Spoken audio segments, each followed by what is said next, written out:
Atenção Polos EAD. Após o top de 5 segundos, mais educação, ciência e tecnologia no ar.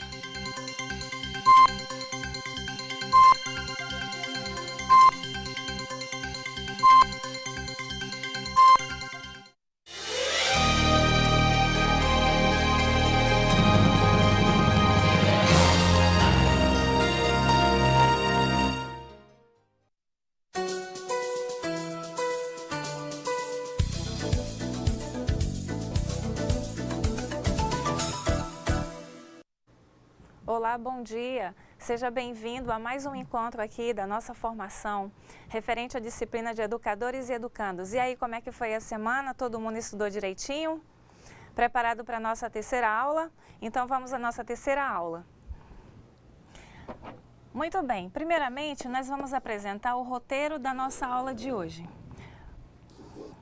Vamos conhecer o objetivo, refletir sobre a educação escolar no período republicano aqui no Brasil. Teremos as atividades de sala e, posteriormente, a correção. Então, é importante que você sempre anote qual é o nosso roteiro de aula. Vamos agora ao próximo tópico, que é referente aos objetivos dessa aula de hoje.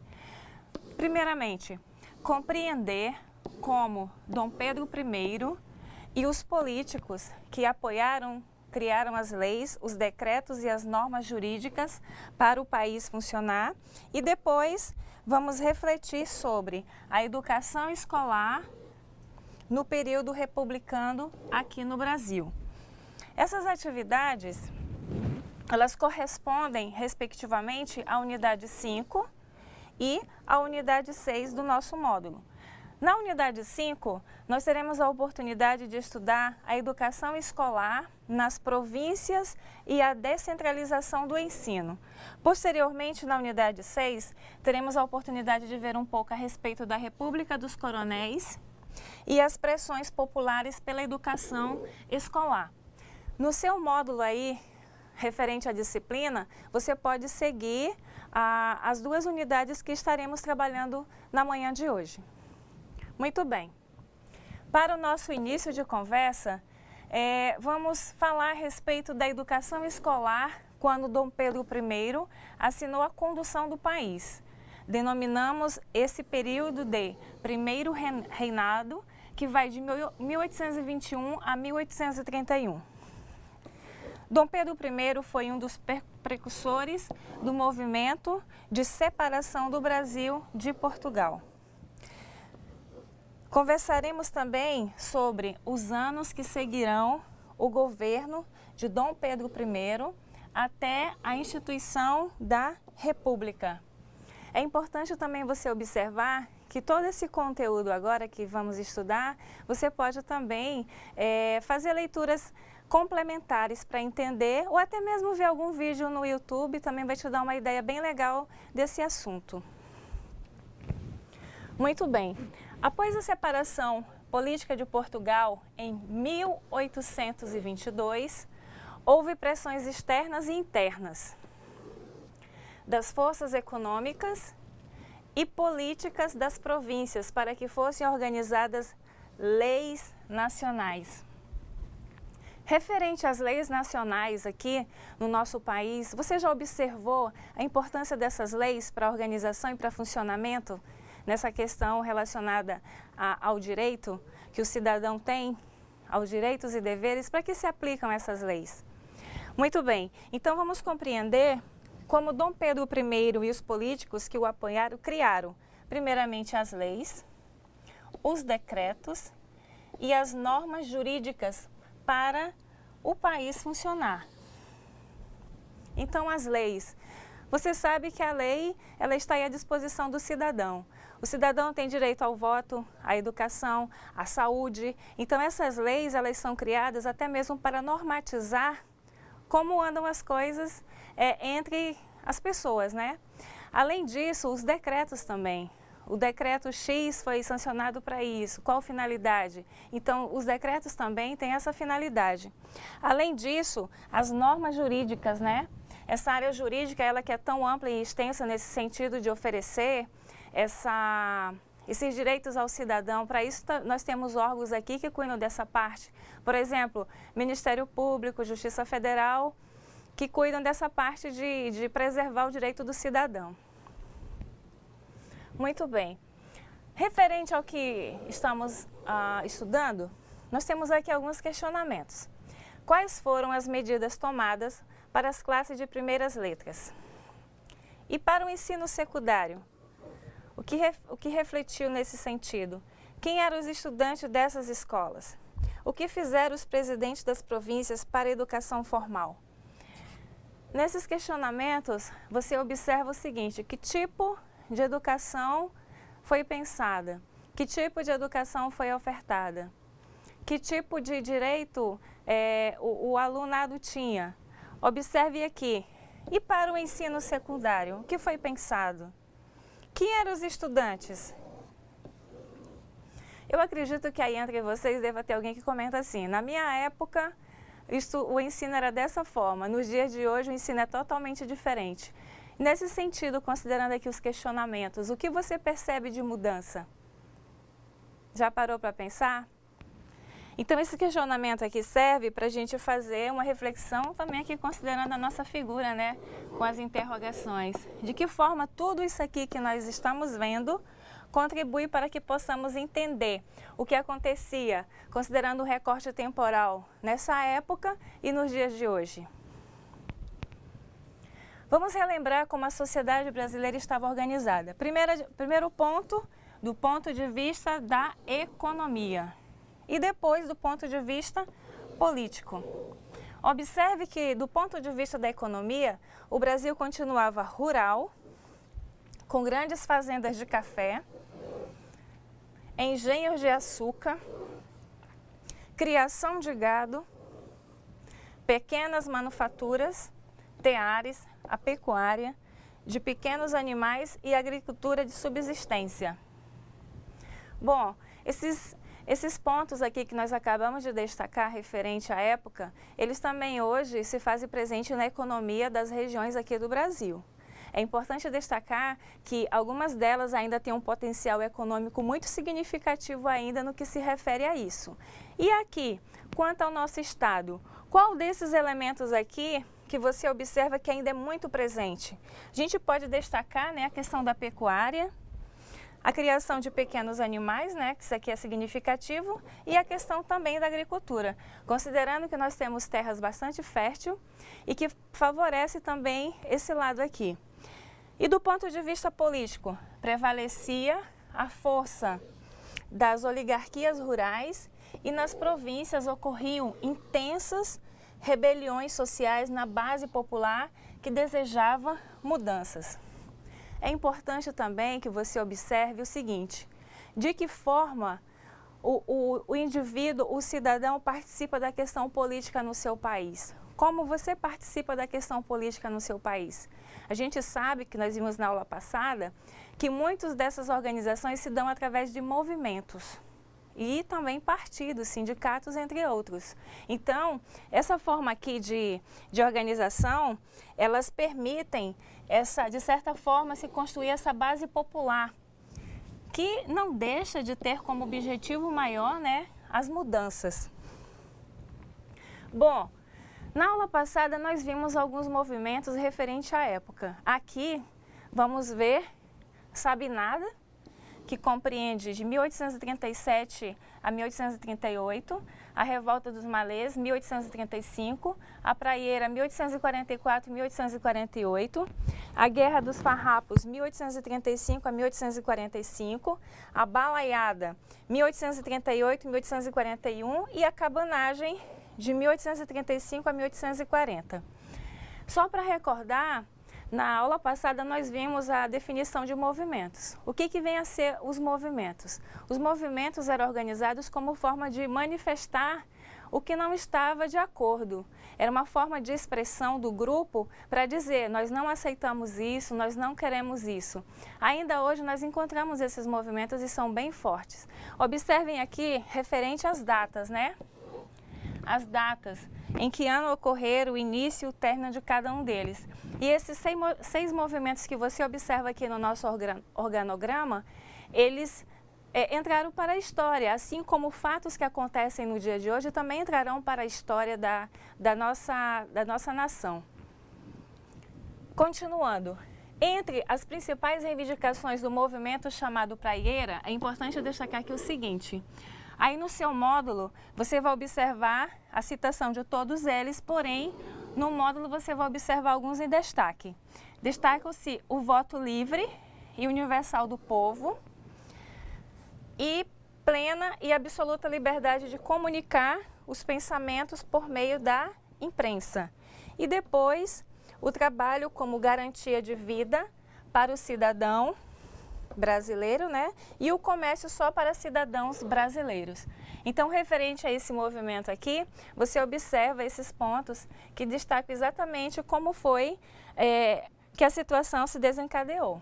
Considerando aqui o outro movimento, os cabanos, eles se rebelaram contra a extrema miséria do povo paraense e a irrelevância política a qual a província foi relegada após a independência do Brasil.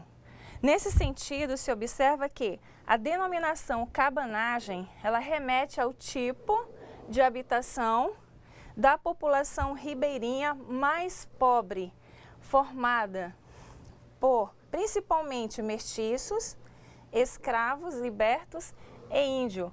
Referente a essa população ribeirinha, observe que o movimento aconteceu na área do Pará, né? Então, aqui na nossa região, nós temos a população ribeirinha? Nós temos sim. E ela está bem próxima aqui a cada um de nós. Eles estão organizados nas proximidades do rio. E tem toda uma leitura a respeito disso, inclusive referenciais teóricos que situam exatamente como se dá a organização dele, por que moram dessa forma, entre outras informações referentes a esse assunto. Muito bem, por sua vez, essa elite fazendeira do Grão-Pará, embora morasse muito melhor, ressentia-se da falta de participação nas decisões do governo central, dominado pelas províncias do Sudeste e do Nordeste. Em 1831 a 1840, nas províncias, os liberais e os conservadores eram grupos políticos que defendiam interesses distintos, reagiam contra medidas autoritárias dos regentes Padre Diogo Feijó e Araújo Lima. Olha aqui, mais uma vez, nós temos a figura, né, de um padre participando desse movimento. Lembrando que nós vimos nas primeiras aulas os jesuítas, né? Nós vimos a questão da participação dos jesuítas, vimos o padre José de Anchieta, vimos Inácio de Loyola e aqui o padre Diogo Feijó. Naquela época, as decisões de alguns coronéis tornavam-se leis, as quais favoreciam alguns e geravam um distanciamento ainda maior entre quem tinha propriedades rurais e quem trabalhava e produzia na terra e nas pequenas fábricas. No Brasil, entre 1836 e 1837, formaram-se dois partidos políticos, o Partido Conservador e o Partido Liberal. Então, observem aqui, ó, essa época, 1836 e 1837. Aqui, dois partidos políticos, sendo o Conservador e o Partido Liberal. Referente aos partidos políticos, nós sabemos que eles têm as suas filosofias, né, a sua forma de organização, qual pensamento segue, qual a bandeira que vão lutar por ela. E hoje, você já parou para pensar quantos partidos políticos nós temos? Você participa de algum deles? Então, observe aqui que esse partido político conservador e o Partido Liberal, eles já começaram a construir sua história, né, nessa época aqui que nós acabamos de citar. Muito bem, o primeiro era formado por grandes proprietários de terras e de escravos, por altos funcionários da monarquia, muitos deles portugueses, e por comerciantes brasileiros, ingleses e portugueses, favorecidos com as atividades comerciais. Então, observe aqui o público que fazia parte desse primeiro partido político. Qual era o público que participava? Por que desse público ser tão atuante? A gente lembra aqui que os partidos e os movimentos, eles são forma de organização. Se você olhar isso do ponto de vista sociológico, você vai entender esse poder que tem os grupos, né? De certa forma, a gente sabe que os partidos políticos, eles têm uma representatividade significativa na nossa sociedade, eles representam também direitos do cidadão, a gente não pode negar isso, e muitas vezes você se identifica com qual partido eu tenho assim a minha cara, qual partido eu vou seguir, qual partido eu vou me filiar, qual partido eu vou fazer parte. Então, continuando aqui. Gente, conforme você observa aí no seu módulo, tem uma indicação, né, do autor para você ver referente a essa questão e até mesmo fazer uma leitura mais detalhada, mais crítica. Você pode encontrar essas informações nos livros de história do Brasil. Bom, agora nós vamos entrar aqui em um ponto que a nós interessa de forma mais centrada. Quais os aspectos da educação escolar? Muito bem, agora vamos conversar sobre esses aspectos referentes a 1822 e a 1889. Ou seja, da posse de Dom Pedro I até a instituição da República. Muito bem, falando em leis, nós vimos aqui que elas fazem parte da organização, né, nossa do Brasil. Nós temos um documento que até hoje é muito importante, tanto na escola como em todos os setores onde o cidadão transitar. E esse documento se chama a Constituição Federal. A Constituição Federal de 1824, ela foi otorgada por Dom Pedro I. O artigo 179, parágrafo 32, determina que a instrução primária é gratuita a todos os cidadãos. Entretanto, sabemos que a realidade era outra, né? Conforme nós já vimos até agora, cidadãos naquela época eram aqueles que possuíam propriedades, terras, bens e participavam do governo local nas câmaras municipais. Você já parou para se perguntar o que vem ser os bens? Buscando um conceito, bens é tudo aquilo que satisfaz a necessidade do homem. Um carro, uma casa. Vejam só, alguns desses bens, na época aqui que nós estamos conversando, eram um verdadeiro luxo. Hoje também acontece da mesma forma. Entretanto, a gente observa que esse disparate, né, de realidades nessa época e hoje. O que acontece? A questão do possuir bens, ela ainda é algo que, de acordo com a pirâmide social, ela distancia, né? Nós temos a classe média, classe baixa e assim por diante. Estes eram agraciados com privilégios, honrarias, títulos honoríficos e brasões de distinção, constituindo um misto de poder local e central. Ser cidadão significava ser proprietário de grandes latifúndios, explorar a terra, exportar produtos e fazer parte do grupo dos homens que, pela sua própria vontade, impunham leis e mantinham seus privilégios sociais e políticos. Muito bem. Aqui nós temos um organograma aqui para você fixar melhor a questão dessa Constituição. 5 de outubro de 1988 foi a data em que ela foi promulgada. As oligarquias representavam poderes regionais e indicavam representantes dentro da província. As oligarquias rurais, unidas por relações de compadrio, lealdade e fidelidade, gabavam-se de seu poder, exercido pela força e pela coerção. E o que vem a ser, pessoal, essas relações aqui, ó, de compadrio? Elas são relações familiares estabelecidas entre grandes fazendeiros na defesa de seus interesses econômicos e políticos. Então, aproveite aí para fazer uma reflexão. Que relações fortes, né, eram exercidas, considerando que estabelecidas entre fazendeiros na defesa de seus interesses econômicos e políticos. Eu pergunto a você, essas relações ainda existem no dia de hoje? A gente percebe uma certa organização ainda nesse sentido, né?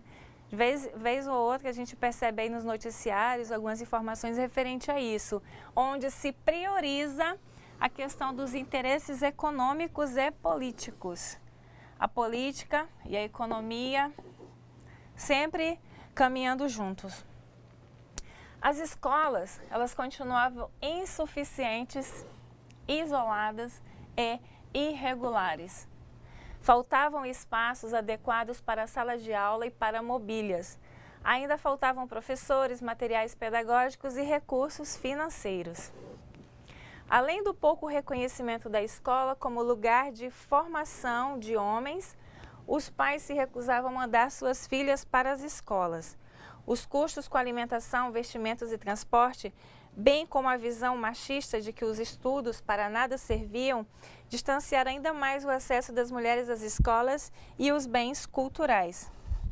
Quanto a essa questão aqui, dessa visão referente ao envio, né, do filho à escola, por que havia essa resistência? Por que a formação era vista de forma equivocada? Por que os pais se recusavam a mandar suas filhas para a escola? Nós sabemos aí, de acordo com alguns teóricos, que muitas vezes a filha ajudava a sua mãe nos afazeres domésticos. Às vezes se tinha essa visão que a escola não ia contribuir muito na educação e na cultura do filho. Mas a gente observa que a escola é um espaço de aprendizagem, né, de mobilidade social. E quanto a isso, aos custos com a alimentação, a gente observa que tudo isso aqui tem influência também na economia, né?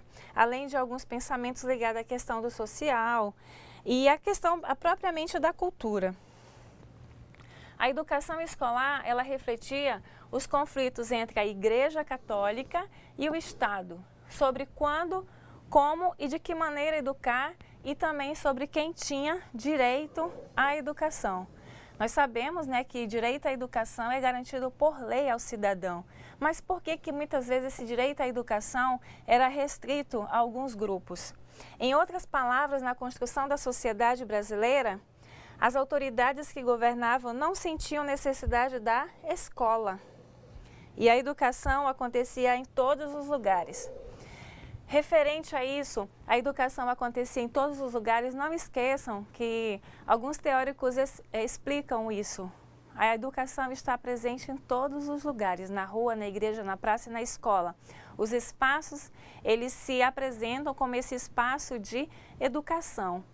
O Brandão, que é o autor dessa citação, ele deixa bem claro isso, que nesses espaços eu tenho a oportunidade de fazer algo pelo cidadão. Por exemplo, eu pego um ginásio poliesportivo, aí uma quadra poliesportiva. Se eu organizar uma programação que contemple objetivos e metas, eu de certa forma vou fazer algo pensando em formar ali o cidadão mais íntegro e etc. Vai depender muito de como se vai organizar isso. Bom, a formação humana adquirida na escola era destinada a poucos. Ampla maioria ficou excluída. Autoridades políticas e religiosas, desde o início da colonização, introduziram ideias, hábitos, valores e condutas.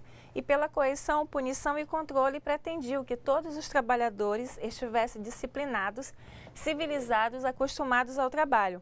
Portanto, não havia tempo para os estudos. Então, existia uma sobrecarga, né, referente a isso e esse tempo para os estudos. E a gente sabe, né, que hoje, quando eu me proponho a estudar, eu preciso desse tempo. Seja você que trabalha o dia todo, seja você que é mãe, que é pai, que é filho, se você trabalha e você quer estudar, você quer algo melhor para a sua vida profissional, você precisa de ter tempo para estudar. Muito bem. Agora vamos entrar na unidade 6 do nosso módulo, que é referente à República dos Coronéis e as pressões populares pela educação escolar. De agora em diante, vamos refletir a respeito desse período republicano aqui no Brasil. Primeiramente, A República Brasileira foi instalada em 1890 sobre as arcaicas estruturas da monarquia imperial. Com ela, esperava-se alcançar a ordem e o progresso em meio a tantas desigualdades, privilégios de poucos, concentração de riquezas e milhares de trabalhadores distantes das condições básicas de sobrevivência. O censo escolar de 1890 demonstrou a existência de 80% de analfabetos numa população de 14 milhões de habitantes. Considerando essa questão aqui do censo, você já parou para pensar qual é a importância dos dados que o censo oferece? Através desses dados eu tenho um perfil, um contexto de como anda essas organizações. Por exemplo, aí na sua escola, a equipe aí da secretaria, eles têm, né, uma época durante o ano para fazer os registros dos alunos no censo escolar. Eles jogam os dados no site, registram e com base nesses dados a escola faz todo o planejamento para trabalhar no ano seguinte. Então veja aí que através desse censo eu tenho oportunidade de traçar alguns planos e algumas ações. Após a promulgação da República, nossa sociedade permaneceu com as características estruturais anteriores. Nesse sentido, o cenário era constituído por uma população negra, livre e sem destino, e por uma visão de manutenção da grande propriedade rural e de que as mulheres não necessitavam frequentar as escolas e os espaços políticos, além do analfabetismo geral de adultos e de crianças e da infância abandonada. Referente a essa questão da infância abandonada, hoje, conforme a lei, né, garante, surgiu aí o Estatuto da Criança e do Adolescente. É um documento que apresenta direitos e deveres e que todo gestor, toda a equipe da escola precisa ter acesso, porque é um documento que, de certa forma, ele dá essa base para o seu trabalho. Muito bem. E os problemas sociais e econômicos crônicos? Uma grande epidemia de febre amarela fustigou a cidade do Rio de Janeiro com enorme virulência entre dezembro de 1849 e setembro de 1850. Depois, entre 1855 e 1856, ocorreu a epidemia de cólera, mobo e de varíola. A tuberculose, as doenças intestinais e a malária criptavam como flagelos crônicos na capital do Império. A febre amarela, em anos mais críticos, chegou a matar de 3 a 4 mil pessoas numa população da capital estimada em cerca de 270 mil habitantes, em 1872 e 1904. Bom, referente a esses problemas sociais aí que você observa no seu módulo, qual é a ideia do autor em trazer essa discussão para cá? Observe aqui o seguinte, vamos ver o recorte temporal, 1850, 1855, 1856. Aqui nós temos algumas doenças que se apresentam nessa época referente aos problemas sociais, que também estão presentes nos dias de hoje, né? Nós temos aí a malária, moramos em uma região endêmica. Nós temos também, muito forte, em algumas cidades apresenta a questão da tuberculose, entre outras, né? A febre amarela também. Em 1904, a revolta da vacina, o Rio de Janeiro contava com uma população de 720 mil pessoas, que, sem os serviços de saneamento básico, ficava exposta às epidemias de febre amarela e varíola. E a falta de saúde pública transformou-se em um dos maiores desafios do então presidente Rodrigues Alves. Bom, nós sabemos, né, que os movimentos eles são as representações. Aqui nessa época nós temos a abolição da escravatura, 1888, a criação do Ministério da Instrução Pública, Correios e Telégrafos, 1889, a criação do primeiro grupo escolar em São Paulo, 1890, a Revolta de Canudos, existem até filmes, né, que trazem esse tema, 1890, a Revolta da Vacina no Rio de Janeiro, 1904, revelam que existiram sentimentos de insatisfação e movimentos de resistência e de contestação da ordem política, econômica e social. Então aqui são movimentos fortes, né, que entraram para a história. Hoje, por exemplo, você pode usufruir, né, aqui dos serviços que são oferecidos pelos Correios e Telégrafos, e observem aqui a data dessa criação. Muito bem. Que sentido para a população teve a República? A equiparação com outros países e a possibilidade de descentralização do poder na República. Para outros, analfabetos e trabalhadores, não era possível compreender o que significava. Eles haviam sido excluídos pela própria estrutura econômica e social do acesso aos bens e direitos elementares de sobrevivência e do direito ao conhecimento e à cultura que os capacitassem para compreender. Aqui nessa linha, enquanto na Europa, a República significava possibilidade de direitos sociais, aqui no Brasil, para a maioria da população que ainda vivia no campo, quase nada significou, pois permanecia sem direitos básicos. Com a República, as leis de toda a nação valem para todos ou deveriam valer. O que está escrito nas leis serve para todos os homens e mulheres, mas a situação da maioria da população estava distante dos direitos básicos para sobreviver. Muito bem. Nesse sentido aqui, desse raciocínio que nós acabamos de ver, nas principais cidades e capitais começaram a surgir o comércio, o transporte, a imprensa escrita, a iluminação à base da lamparina e do querosene, a infraestrutura de construção civil, pontes, estradas e captação de água dos rios. Tudo isso demandava muitos recursos do governo federal. Pessoal, referente a essa questão aqui desse surgimento nas cidades e capitais, é importante nós destacarmos o seguinte: esse avanço do comércio.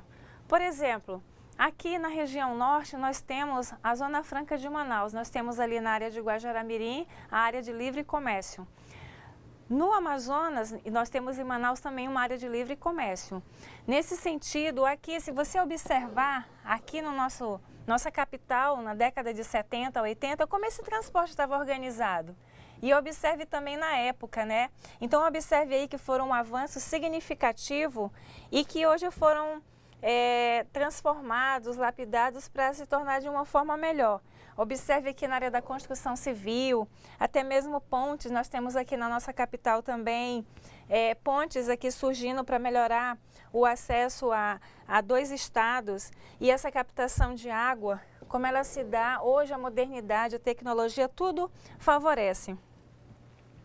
Bom, referente a isso, agora entrando aqui no campo social, predominava uma ilha de poucos afortunados no acesso de desfavorecidos. E quais eram então esses problemas sociais?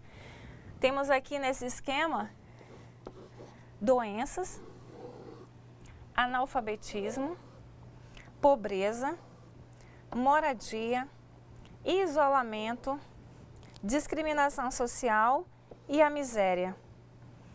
Considerando aqui esse organograma, apontando aqui os problemas sociais, todos os problemas sociais que hoje, de certa forma, se fazem muito presente.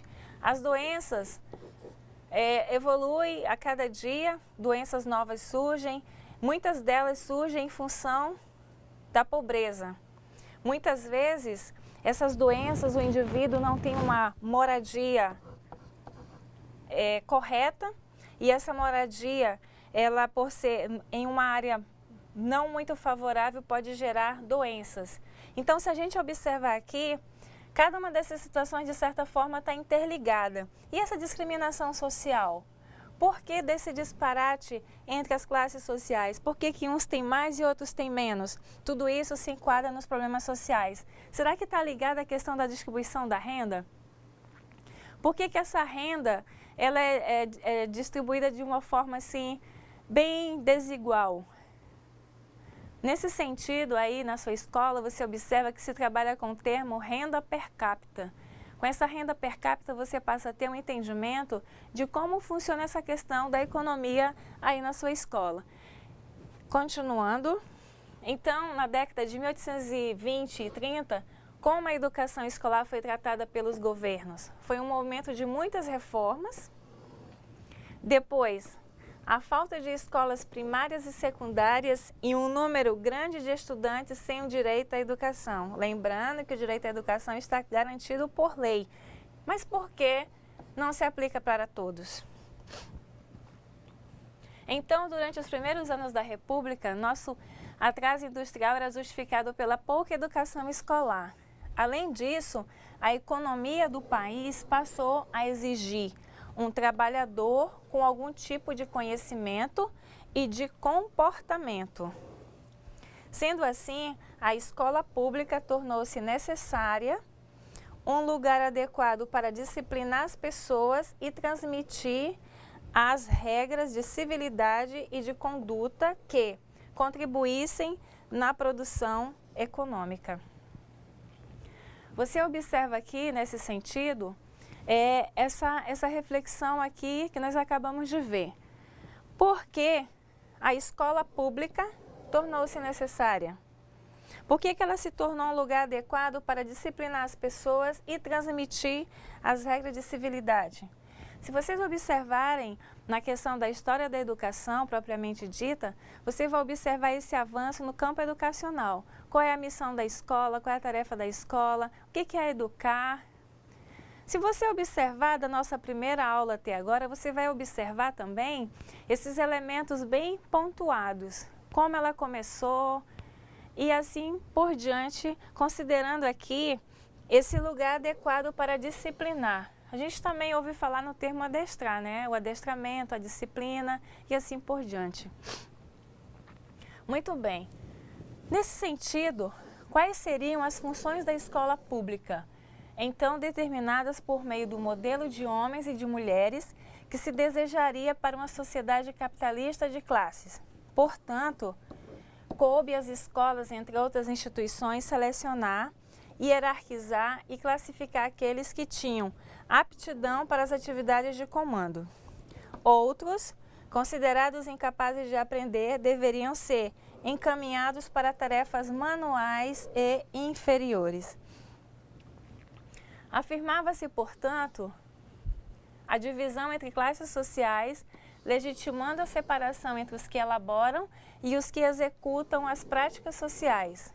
Assim, a escola pública funcionava como instrumentos de manutenção de privilégios de poucos, as elites proprietárias de terras e das desigualdades de classe, de gênero e de sexo.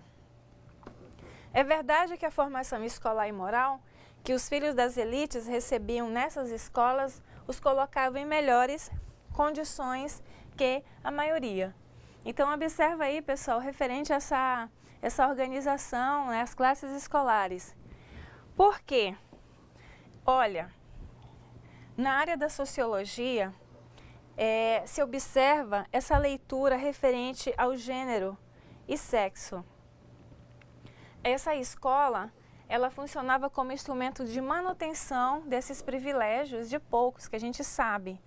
Porém, quanto a isso, qual era o público que tinha mais acesso? Por quê? Meninos e meninas. Por que essa formação escolar e moral, de certa forma, ela não se aplicava, estendia para todos, mas para a minoria? Você já parou para pensar nisso? Bom, nesse contexto, pessoal, quais as funções da escola? Primeiramente, corrigir os desvios e anomalias. Depois, incorporar nos estudantes novos padrões de consumo, de conduta, novos estilos de vida moderna. Note que, sem o domínio da escrita e da leitura, passamos a uma sociedade disponível aos apelos de propaganda para o consumo de produtos vindos do exterior.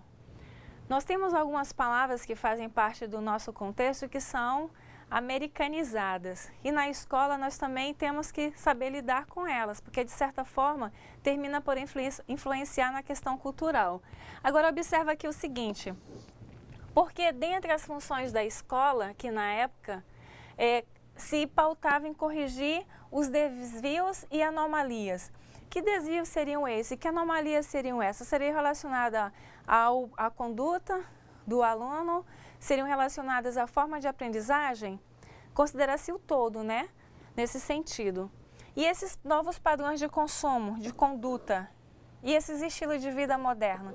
A gente sabe que, de certa forma, existem as influências que diretamente atingem a escola, né, o ambiente escolar.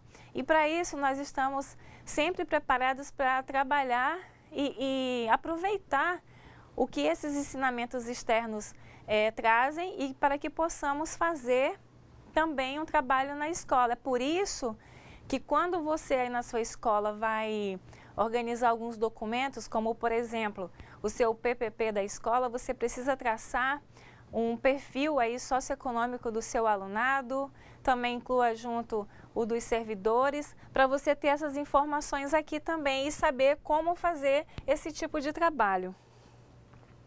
Bom, pessoal, aqui nós vamos fazer um breve resumo do que nós vimos hoje.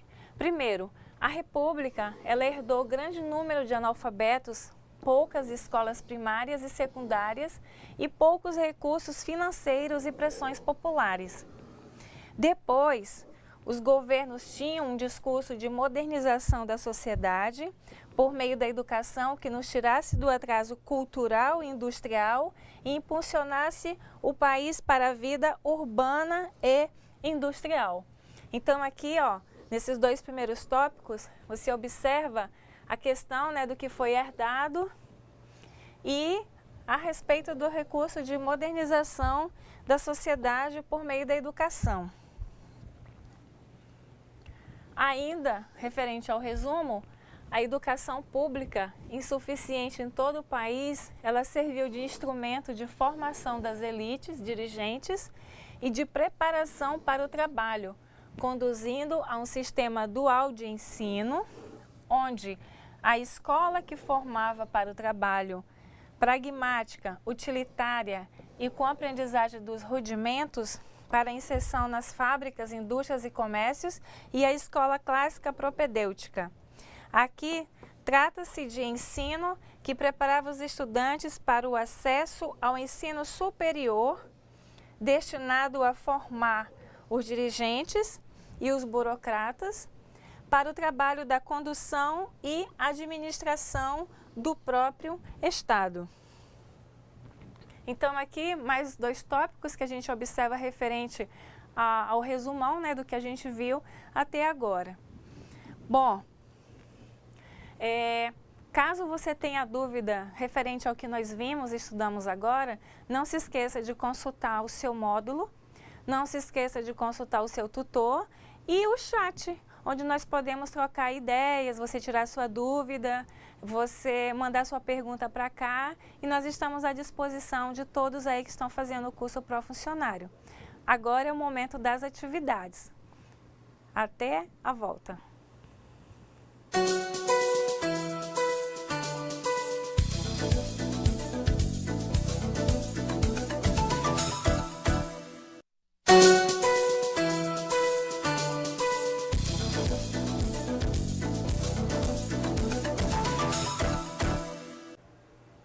Bom dia, estou de volta mais uma vez aqui ao estúdio para colaborar com a professora Domingas.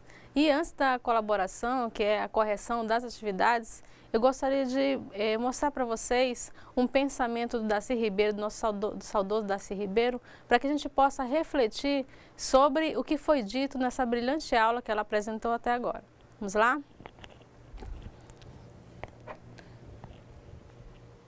Por isso mesmo, o Brasil sempre foi, ainda é, um moinho de gastar gentes. Construímos-nos queimando milhões de índios, depois queimamos milhões de negros.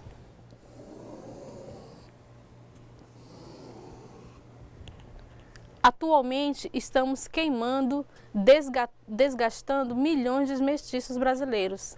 Na produção não do que eles consomem, mas do que dá lucro às classes empresariais. vocês observaram que no início da aula a gente voltou ao passado, foi falado que desde do desembarque da família portuguesa, tudo foi produzido, tudo foi levado para Portugal, foi tirado do nosso país, até a própria educação que nos foi fornecida foi para interesse, para, como se diz, tentar gastar o que se tinha no nosso país para poder levar de volta para Portugal. Né? Então, tudo era feito em razão das classes dominantes. Então, o que Darcy Ribeiro disse é que tudo, até hoje, a gente tem de interesse para as classes dominantes. Então, a gente está tentando mudar essa realidade. Na primeira questão,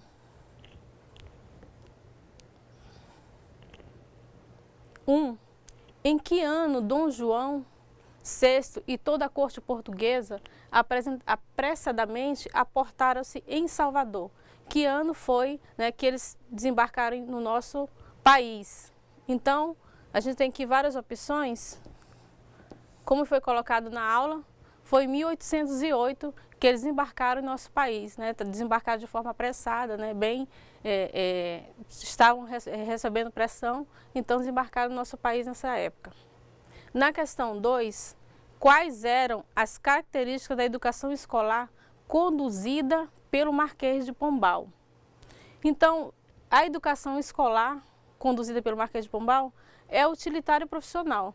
A esta cabia copiar e imitar os sistemas educacionais das nações europeias. Então, a educação no nosso país, naquela época, na época das aulas régias, eram todas baseadas no que Portugal, no interesse que Portugal tinha em colonizar, em manter aquele poder sobre o nosso país. Então, todos os nossos os países europeus tinham aquele modelo de educação que Marquês de Pombal tinha interesse em continuar refletindo. A questão 3, no Brasil colônia, a população oprimida e explorada se organizou em movimentos de contestação entre eles. Então, aqui a gente foi colocado aqui várias opções que realmente aconteceram naquele período, como a revolta de Canudos, a Inconfidência Baiana, a República do Brasil, a revolta da Confederação de Brasília, a República de Portugal, Quilombo de Palmares, revolta popular, a Conjuração Baiana, a Confederação do Equador e a Revolta Baiana. Questão B, C, D e E. Agora a questão que engloba todas essas revoltas, né, o que a gente foi perguntada, foi aqui a questão A, o Quilombo dos Palmares, a Conjuração Baiana, a Inconfidência Mineira e a Confederação do Equador. Então, esses movimentos eram movimentos de revolta, eram movimentos de contestação ao que era mantido no nosso país, enquanto o Brasil colônia. Então, apesar de a Inconfidência Mineira ter sido uma revolta que foi fracassada, de certa forma, trouxe certos frutos, né? Porque o que Tiradentes propunha era uma educação de qualidade, era um direito da educação, era um direito de liberdade, era que a gente pudesse ter as nossas riquezas para nós. Então, de certa forma, ela gerou frutos, apesar de Tiradentes ter sido traído e com resultado a sua morte. Então, a questão A, ela engloba todos esses manifestos, toda essa revolta.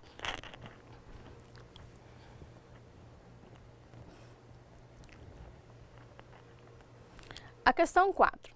Algumas das medidas tomadas em Portugal atingiram diretamente a colônia. Sobre essas medidas, marque V para verdadeiro e F para falso. Então, a gente teve várias afirmações em que a gente teve como foram atitudes, foram ações realizadas em Portugal que refletiram diretamente na colônia. Então, a gente vai verificar qual dessas afirmações são as verdadeiras e as falsas. A primeira afirmação: foram expulsos os padres da Companhia de Jesus e confiscados todos os seus bens da colônia.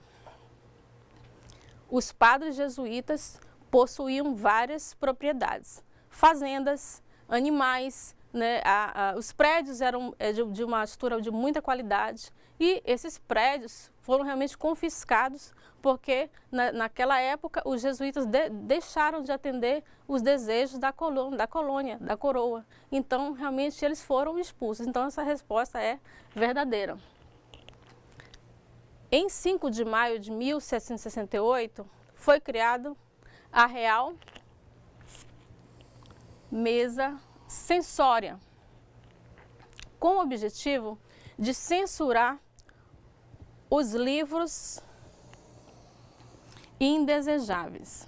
Então, vejam bem, jesuítas traziam para a educação poetas, escritores, filósofos que estimulavam o senso crítico. A partir do momento que você tem um conhecimento, que você conhece as pessoas que realmente fazem, desfrutam na sua cabeça aquela vontade de questionar aquelas informações, então os jesuítas traziam. Então eles realmente estimulavam e traziam esse conhecimento para a população.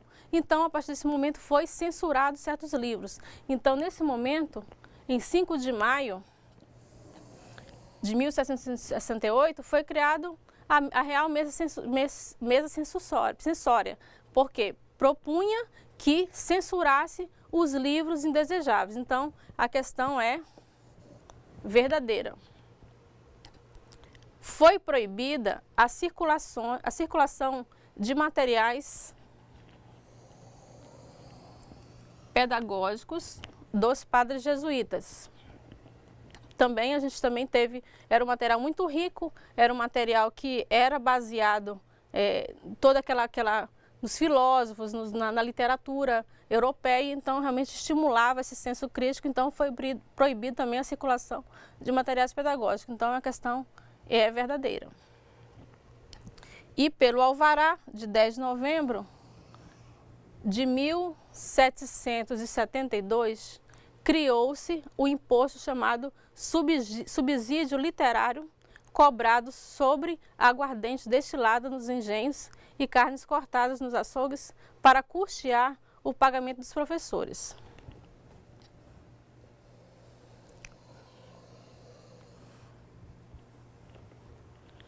Então vejam bem, para se ter aula, naquela época das aulas régias, para a população ter direito, ter acesso a um professor, então era cobrado altos impostos das aguardentes, né, que eram produzidas nos engenhos. Então saía caro a educação naquela época. Então é uma questão que é uma questão verdadeira, que realmente saía muito caro o ensino, então quem custeava naquela época o ensino era quem produzia a aguardente. Então, a partir dessa época, a gente pôde perceber que para você manter uma educação de qualidade, saía muito caro para a população, saía muito caro para o nosso país, então realmente era de pouco acesso à população naquela época. Então, a última questão, da questão 3, a última afirmação, esse processo que se difunde aos poucos pelos países europeus tem reflexos em suas respectivas cidades.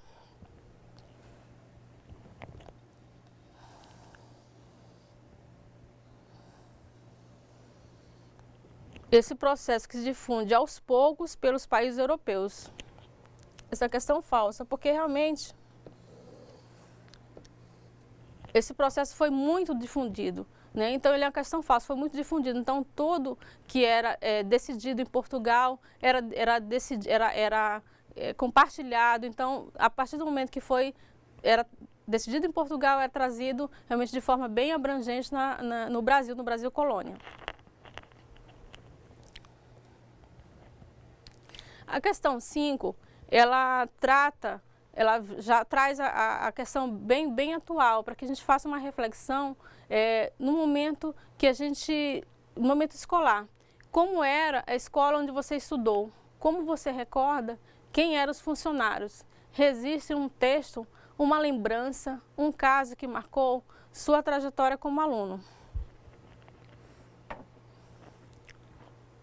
Então, a gente sempre vem como a gente falou na outra disciplina, trazendo o passado para a atualidade, né? A gente vem analisando como ocorreram certos períodos, certos momentos que marcaram a nossa trajetória na educação, para que a gente possa analisar o nosso presente.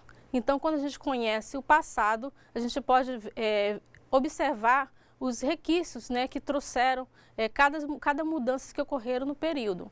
Então, até hoje a gente verifica que os negros foram muito sofridos no período da escravidão, os índios foram escravizados, tudo em benefício da coroa, tudo em benefício das classes dominantes. Quem tinha mais poder, né, dominava, escravizava, e isso refletia diretamente na educação. A educação nada mais era do que uma ferramenta de manobra da população. Então, se eu não tinha educação, se eu não tinha informação, era mais fácil que eu fosse realmente dominado e escravizado. Então, isso se reflete até hoje. Até hoje nós temos povos que realmente não foram alfabetizados, população, a gente tem uma alta população de analfabetos, infelizmente, né, que a gente precisa mudar.